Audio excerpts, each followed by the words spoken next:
shouldn't have said that.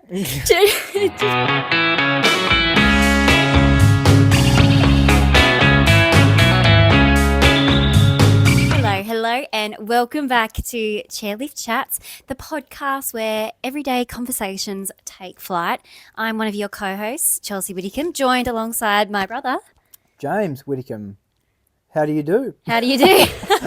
Well, I'm very happy because it's snowing. Oh, it is. I did see the report. It's looking very good down there. It's looking so good. Threadbow and Perisher are looking fantastic. Did you see Hotham as well in They've Victoria? They got a bit more than up here in New South Wales. Yeah, so it's a good year to go there. It is. No, it's fantastic. So, yep, it's nice and cold, and we're starting to get into winter now. You can definitely feel it in your bones. In your bones. So, what are we talking about this week, Chelsea? Today's topic is risk-taking behaviour. Now, I think risk-taking looks really different for everyone. It can be, for some people, a risk can be making a phone call or asking someone out, seeing to ask them if they like them, or going skiing or snowboarding for the first time. But I am very interested in your perspective, James. What does a risk mean for you? Well, I think every day you're taking risks, and for me, it comes down to two very different types of people. It's compliant and non-compliant. No. So if you're a compliant person, I find that they take different sort of risks in terms of they're always keeping to the speed limit. I find a compliant person... Speaking of speed limits and driving to the snow... You have to tell this story. Okay, yes. I've been booked a few times. Let's just put it this way. James goes in the non-compliant category. Yes, but, okay, non-compliant people are more fun. And it's just, I don't know, the way it is. It's the way of the world. Yes, I'm non-compliant sometimes, but that's because I hate rules and some of them are so stupid, along with a lot of things out there I just don't agree with. But I'm with you, yeah. But I think, yeah, in terms of getting back to your question... I find that, yeah, there's a lot of people out there that, and you'll talk to them about it. You haven't finished your story. What? Getting booked on the way to the snow. No one needs to know. Okay, fine. I was on my way down to the snow at Perisher, and yes, we'd just come out of Goulburn. We'd filled up with fuel, and I'm driving my girlfriend's car down to the snow. Very comfy, easy to drive car, and I actually just went to overtake a truck. Oh yeah, and that's what they all say. That road coming out from Goulburn, you could easily go 150, no problem. Not saying that's how fast I was going, but it's 110, and I was sitting at about 132, and yes, there's a police car waiting for me there, the dog, and I got done. Yeah, and that's twice in 2 years, but I'm good this year so far, fingers crossed. So if you're driving to the snow, especially if you're going from New South Wales, watch out at Canberra. That is where everyone gets caught because it goes from 60 to 70 to 80 to 90 to back to 60 again. It is ridiculous. Sometimes, I mean, every day I get in the car, and for me, taking the risk of going just a little bit faster, because you'll be surprised if you go a 64, 65 in the 60 zone,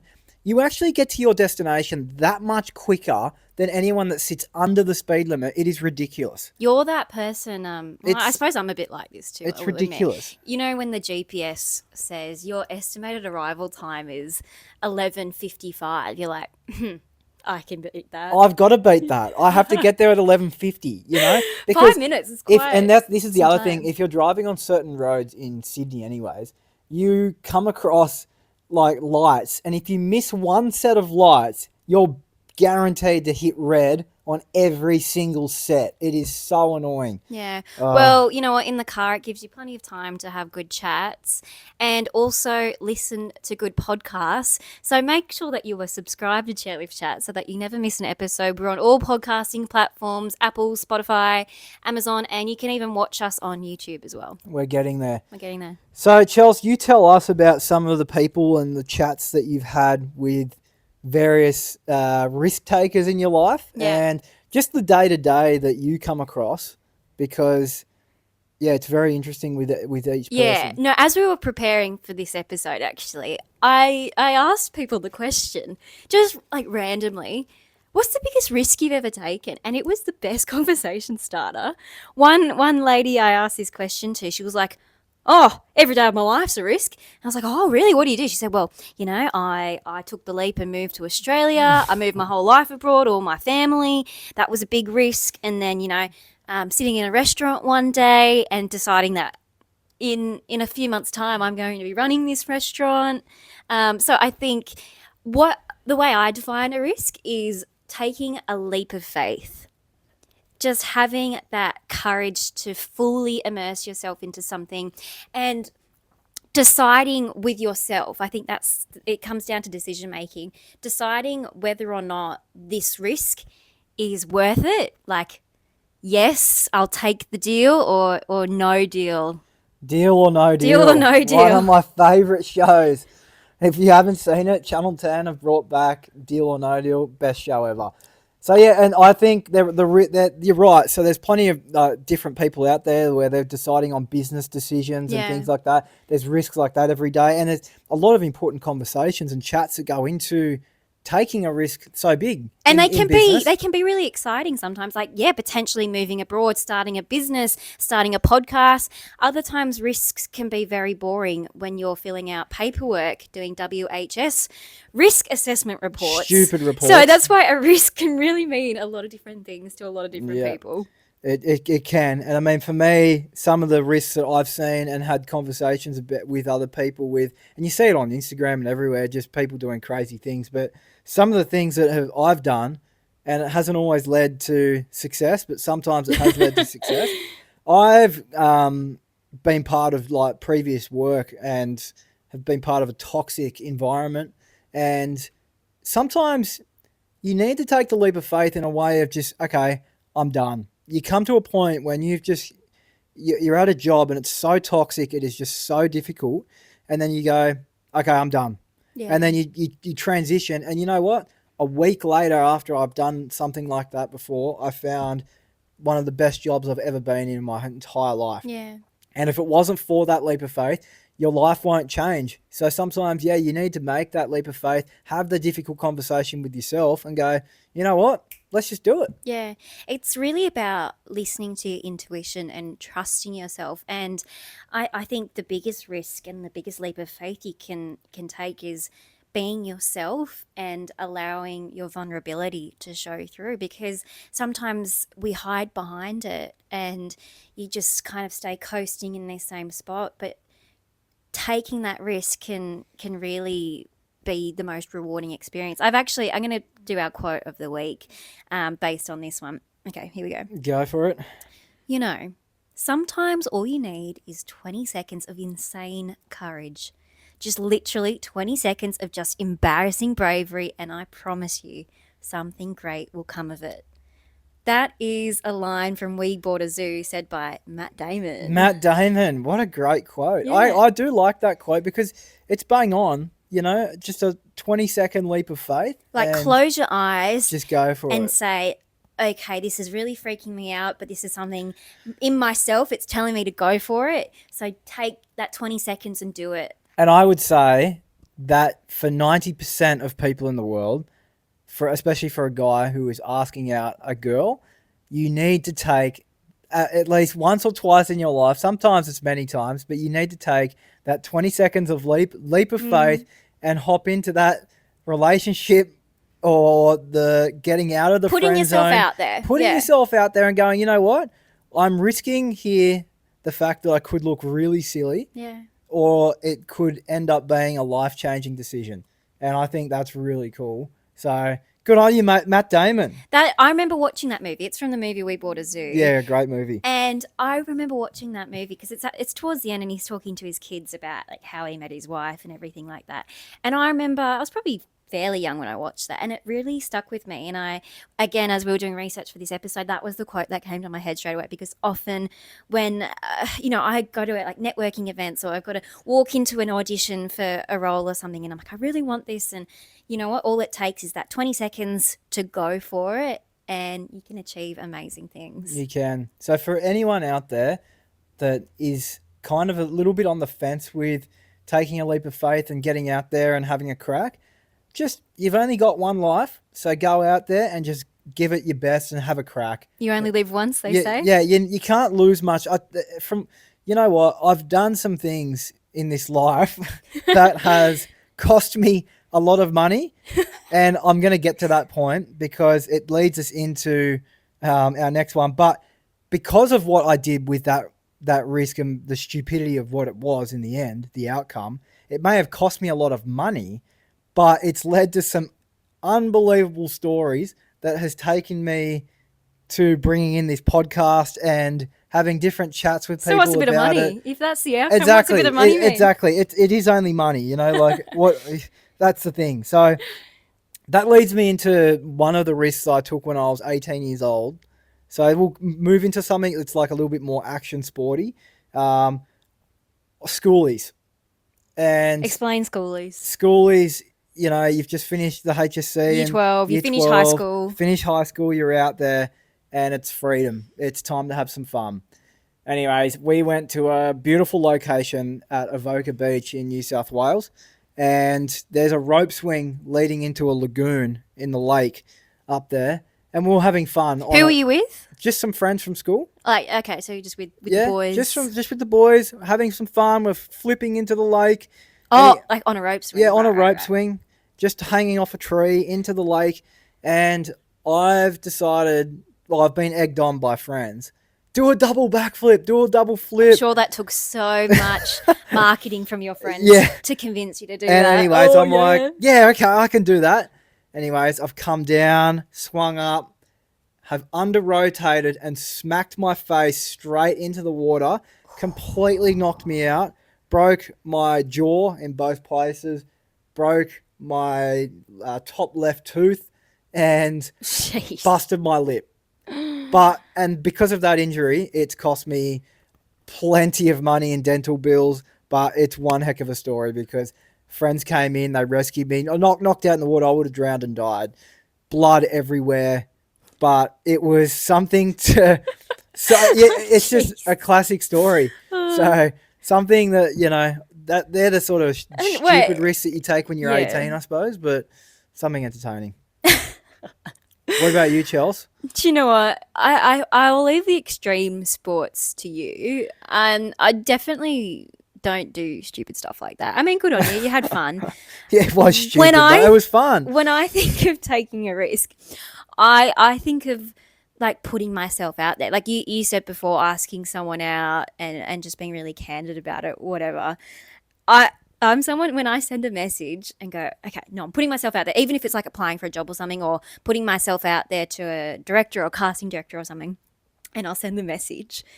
And then after I've pressed send, I'll be like, I shouldn't have said that. It just reminds me so much of Dobby from Harry Potter, the second movie. I think it's Chamber of Secrets. I shouldn't have said that. And he starts whacking his head with I don't know, in Harry's room. And I think about that way too much sometimes. I'll do things and go, oh no. And I'll just be completely second guessing it, even though it'll be a really random, like easy-going message or whatever. It's also happened when, have you ever done this? When you accidentally send a message to the wrong person. Yeah, I've done that, especially in like a text and you just go, oh no. Far out. Shouldn't have said that. I shouldn't have said that. And it can go really badly. It can just be awkward. Actually, we're going to put that out to our viewers. If you've sent a bad text or something that you shouldn't have sent to the wrong person, send it in. We want to see it and we want to hear about it because I actually did it on a chairlift last year when we were at Perisher.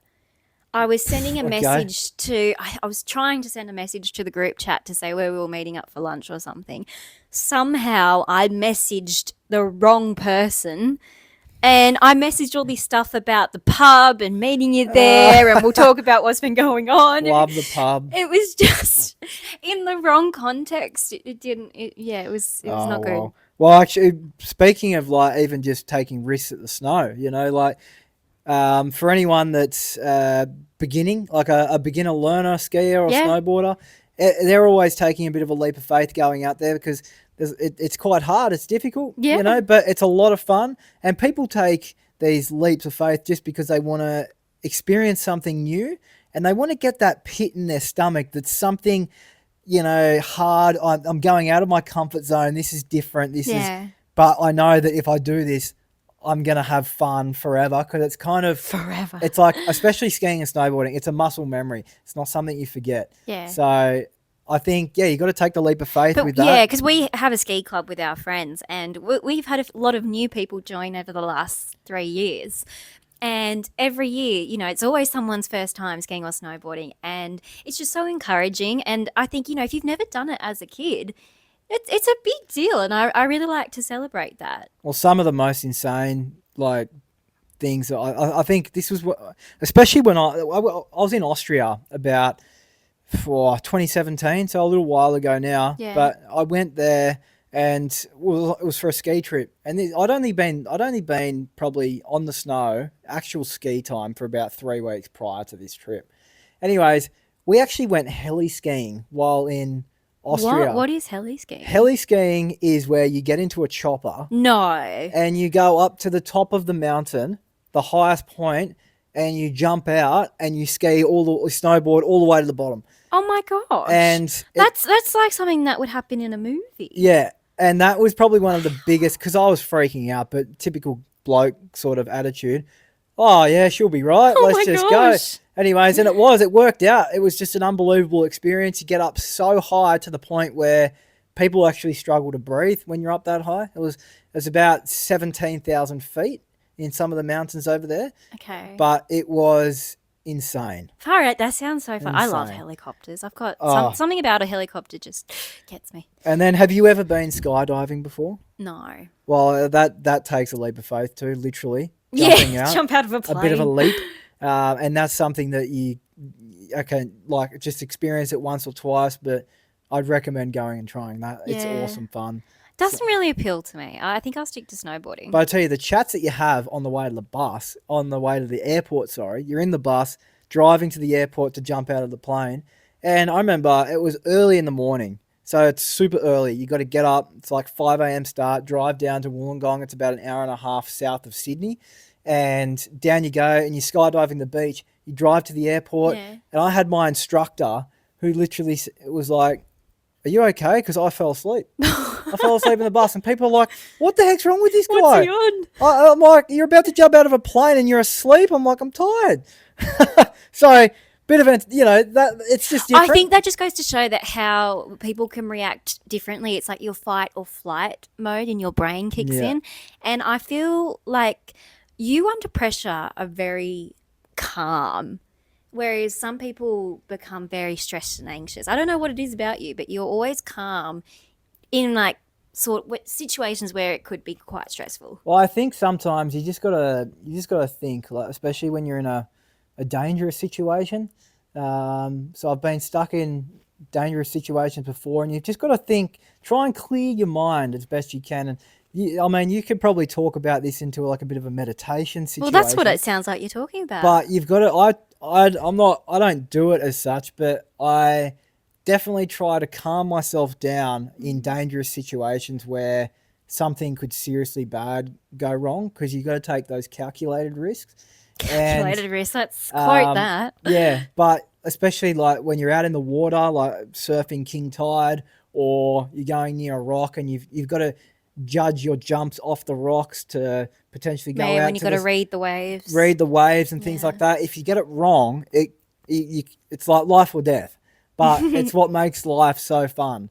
So I think that's really cool, and there's some of the experiences that I've seen so far throughout my life, and the different chats that you have with your mates when you're in these dangerous experiences. It's priceless. Yeah. It's so fun.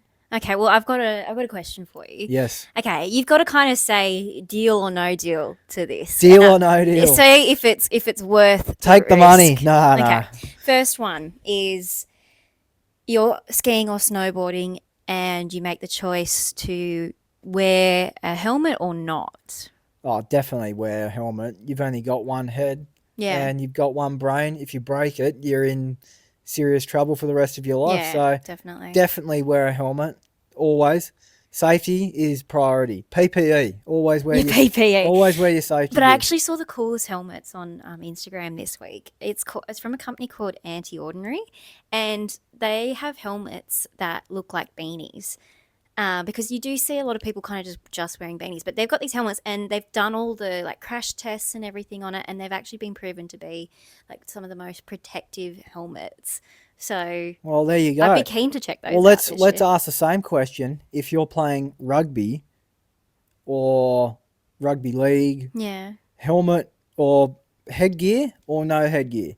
Now, Well, headgear, what are the benefits? Like, what are we talking here? yeah. You know, The like, thing is, you want to live a life, if we love having fun and taking risks, I think you've got to know when to take the deal and when not to. yep. And protect your head, people, gosh. Yep. Well, that's a good point to wrap up on. So, I've got one more deal or no deal for you. okay. Okay. You're down to the last three cases, okay? Oh, On the board, we've got 50,000 in the green. We've got $75 in the red or the blue. And we've got what's the last one going to be if we've got three? And then you have an offer. Sorry, so you've got two cases. two cases and an offer. One's got 50,000 in it, one's got $75 in it, and then you're getting an offer of $18,000. What deal are you taking? Or are you going to take the deal, or what are you going to do? From what I've seen on the show, 60% of the time it's got the green in it. So I'm saying no deal. Oh, really? No, Okay. no deal. Okay. So No deal. what if you open the case and you've got $75? Well, then you take your missus out to dinner and you go, well, it was a great night Got out. paid to do a TV got show. paid to get on TV and we had a great time. So Yeah. that for me is, especially when you're on a TV show like that, it's no deal every time. I find it interesting to see what the process is for your mind. So interesting. I like it. But anyways, that's where I think. So anyways, we'll wrap up our podcast there. I Yeah. think. So shoot us a message or let us know your thoughts on the risks that you take out there in the workplace, out in life, having your activities and the fun that you have, and the authentic conversations that the risk brings out in Yeah. you and your friends. Yeah. And we've got our random act of kindness for the week, which also relates to that. And the challenge this week is to give someone that you encounter this upcoming week with a genuine compliment, okay? It can be a friend, a stranger, someone in the line. But what this is, it's actually you're taking the risk because you're putting yourself out there, which is super encouraging. And remember, kindness can be a very powerful force, and sometimes taking a small risk can lead to very meaningful moments. Lovely. Love it. All right, guys, that wraps it up. See you next week. Make sure you're following us on all our social platforms, and you can even send us an email, but we will see you in the next episode.